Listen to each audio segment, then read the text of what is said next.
still studying Paul's 5th chapter of the Galatians, where Paul speaks of the works of the flesh and the fruits of the Spirit.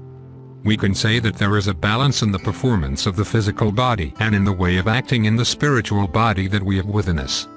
In verse 16, he says, "Walk in spirit, and you shall not meet the concupiscence of the flesh." Translating this, that is, that we should use our spiritual body, rather than using our carnal body. In verse 17, he says that the carnal body is in constant conflict with the spiritual. And if we are guided by the Spirit, we are not under the law.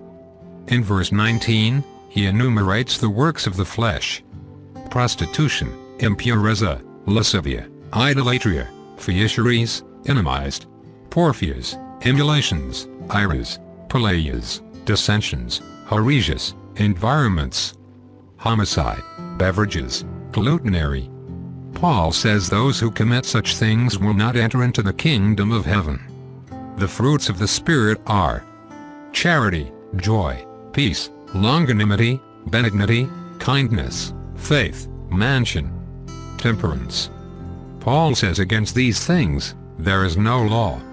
In verse 24 he says that those who belong to Christ have crucified his flesh with his passions and his lusts. In verse 25 he says that we should live in the Spirit and walk in the Spirit. Dear brothers, we must clarify that there are two ways of living. Those who live the physical body, with their carnal desires, and those who live spiritually, and who walk and act in a spiritual way, producing the fruits of the Spirit.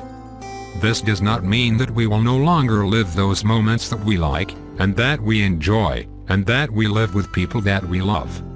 And that being fleshly, let us live with love, and acting our spiritual life together with our natural body.